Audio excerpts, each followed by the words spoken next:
I think you just have to be perspicacious and look at people, and there's something you can learn from absolutely everybody, and just try and adapt it all. I'm not saying everybody should be clones of me.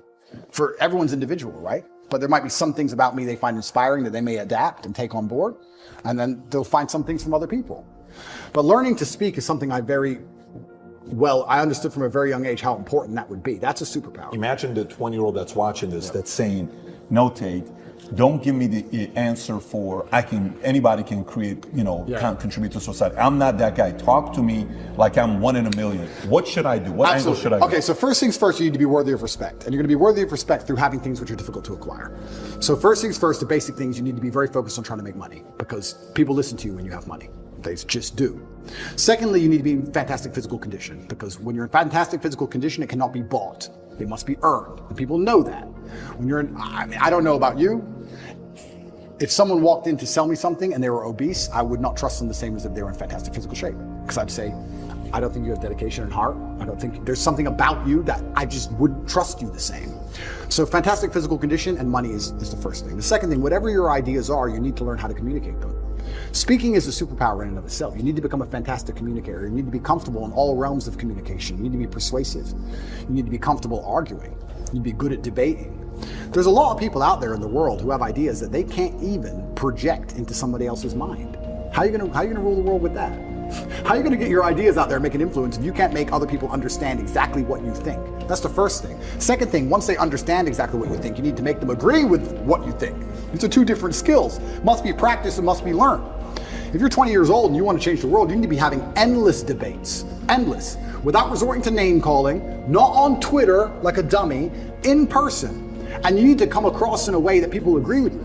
We can go back quickly and talk about the red pill. The difference between me, when I talk to girls on these panel shows, and every other guy when they talk to girls on the panel shows is, when I'm done, all the girls want me. Watch them. Watch the shows. I say the same thing, and by the end, the chicks are in love with me, as opposed to saying the same thing and the chicks thinking I'm a dickhead. That's the difference. I project my ideas and I make them agree with my ideas to a point where they're like texting me afterwards. I'm not saying anything different, it's how I'm communicating it. You can catch more flies with honey than hurting people sometimes. So you need to be good at everything. You need to have a Swiss Army knife of tools. I know when to be intimidating or aggressive. I know when to come across as obtuse. I know when to come across as exceptionally open-minded and easy to understand. I know when to come across as understanding. I know all these things. This all has to be practiced. And a lot of it is, communication. I would say, if you're going to say to a 20-year-old who's truly exceptional and driven, I'd say you need to become a master communicator. Because once you can do that, you can do anything. And that fixes all the other problems, right? We talk about making money. If you're a master communicator, you do fantastic in sales. You'll kill sales. You'll absolutely destroy sales if you're a master communicator. Not many people know this, but I used to sell windows. You know the old school knock on the door? Window sales. I did window sales for 2 or 3 years, and I'd say this is one of the hardest jobs you could possibly do. And I would always recommend a young man, if he has some time to waste, to go sell windows. And the reason, it's fantastic, because I'll tell you why. It's the hardest one to sell because, 1, nobody wants them. 2, they don't know who you are. And 3, even if you convince them that they need windows, after them not knowing who you are, then they go to all your competitors and then it becomes a price war. It's a nightmare. It's the hardest sales job. If you're selling a Lambo, at least they want the Lambo, right? Nobody wants glass and plastic. They already have windows. So you got to find a way to sell them these windows. How do you do that? And that's where all this master communication comes in. And it's so many subtle little things. Being a good salesman is not necessarily being a liar. It's not being a trickster. It's just understanding what's going to make the person believe and understand what you say.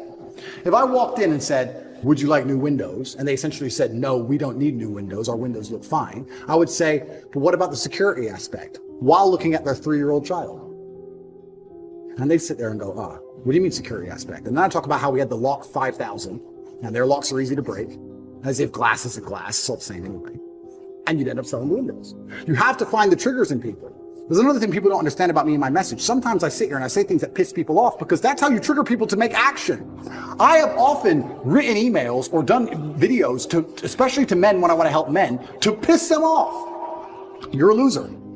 You're a dumbass. Andrew, why do you mean? Because you're not going to go to the gym unless I tell you you're a fucking loser. And you are a loser, and I'm not lying to you. You are a loser.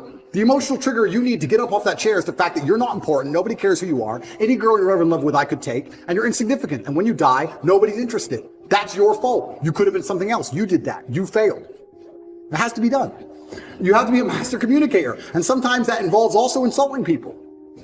It's all a massive tapestry. But to answer your question, for the 20-year-old, he needs to become a master at communicating. But also to be a master at communicating, you also need experiences worth talking about. You have to live a life. You need a degree of wisdom. And wisdom doesn't always come with age. It comes with life lived. I had a guy message me. This was a long time ago when I used to reply to my own emails. Too big now. But he said, I don't have any stories. My life's boring. I said, bro, where do you live? He said, Madrid. I said, bro, ride the train from Madrid to St. Petersburg. Ride the train from Madrid to Vladivostok. Do the Trans-Siberian Railway. Cost you like $300. He said, oh, but what if I get robbed? Exactly! That's exactly the point! What if you get robbed? Now you have a story. Maybe you'll die, maybe you won't. But you have a story.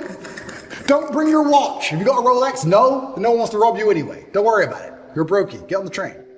There has to be that degree of risk to even have a story, because when you have a story, then you can communicate the story. You can't be an empty vessel either. So when you say you're telling me how I build this 20-year-old into a super soldier. Yeah, he has to be a master communicator, but he also has to do things which are risky. Risk has value intrinsically linked to it, intrinsically. This is why people, when you do risky things, people want to hear the story. Your coolest stories involve risk. Something went wrong. This could have happened. I almost this. I made it out. Without these risks, you haven't got it. So I would say to the 20-year-old, do what I did. Get in the cage. Get in the ring. Knock someone out, get knocked out, train hard. Fighting will teach you everything you need to know about life. You'll learn everything about who you truly are. You'll learn if you're a coward or not. You'll learn everything about perseverance and hard work and dedication, everything about being underappreciated. You learn everything about fear. You learn all of it. You learn everything about people. You win a fight, check your phone. Lose a fight, check your phone. You learn all about people. You learn all about them. You learn all about women. I learned so much about women through fighting. When I had a fight coming up and I was weight drained and I had barely eaten in weeks and I'd lost all this weight and I had a world title fight and I'm fighting a guy who might kill me and she's complaining about the toilet seat. I learned all about women. You learn a lot about life through these difficult processes and paths. And there used to be for men like a rite of passage. In most societies, you had to go through something to become a man, from a boy to a man. But that thing was always difficult.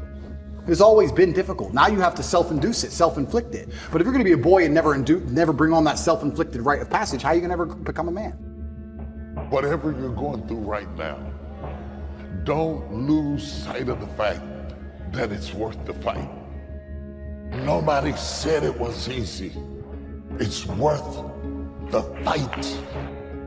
I discovered why people do things. You know why, ladies and gentlemen? Even though it's hard, it's worth it. When you're working at your dream, somebody said the harder the battle, the sweeter the victory. If you're going to reach your potential, you have to fight through some things. You have to be more determined than what's trying to stop you. You're supposed to build something, you're supposed to create something. I don't know how to do it. Learn. Do whatever is required. It's difficult, yes, right? And it's worth it. It seems like to me that the closer I get to the promise of God, the harder the fight.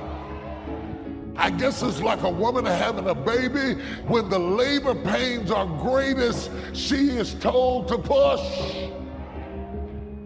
And sometimes when all hell is breaking loose in your life, you have to push. I came to tell somebody you're close. You're close. I know your husband just left you, but that doesn't mean anything. You're close. You're on the verge of it. Something is about to happen. The devil wouldn't be fighting you if you weren't close to it. Somebody shout, I'm close. You don't come into this kind of blessing without conflict. And blessings are always encased in trouble. Sometimes, Pastor, tell me that you got discouraged. Tell me sometimes that the road gets rough, that the going gets tough, so that when it gets rough for me, I will not feel forsaken. When the truth of the matter is that God can be very much with you and it can still be very rough. Don't take the presence of the storm to indicate the absence of God. I'm going to say that again. The presence of adversity does not mean the absence of God. Because we buy into this notion that if God was with us, we would have no storm. God can be with you and you can still be tired. Because you have had so much to come against you that you are depleted. And it does not mean that God is not with you. And it does not mean that you're not where God wants you to be, because there are problems there. In fact, if you really want to see God do his best work, get in trouble. The Bible said he is the very present help in the time of trouble. If you're looking for God, he's in the storm. And if you start running now, you're going to run all your life. You're going to run, because there will be no utopias of tranquility where the fragrance of roses falls gently upon our skins without any worry or reservation. God means for it to be tough sometimes. He shapes us through the hands and the opinions of our enemies, and yet God allows it to happen because he's shaping us and he's disciplining us. You can't make a vessel made of clay and not put it in the fire.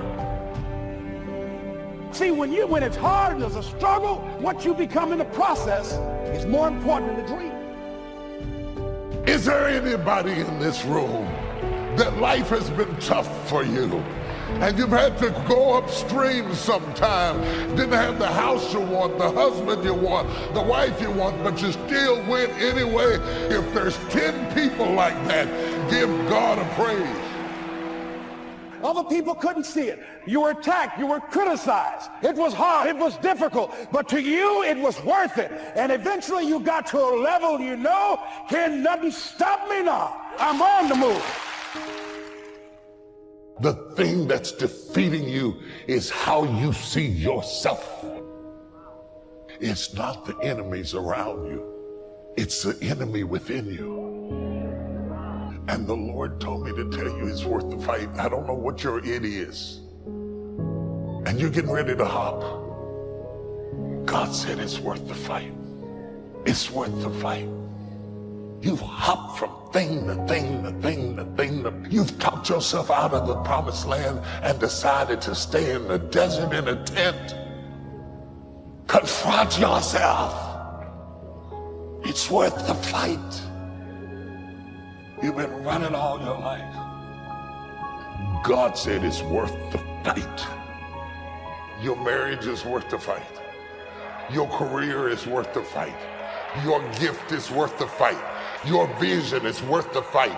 It's not going to be easy, but here I come. I'm coming. I know it's a fight, but I'm coming. I'm fighting with God on my side. I need 30 seconds of a successful praise.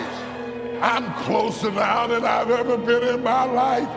I never expected to make it as far as I made it. It's mind-boggling to me if you saw where I came from. And look at us.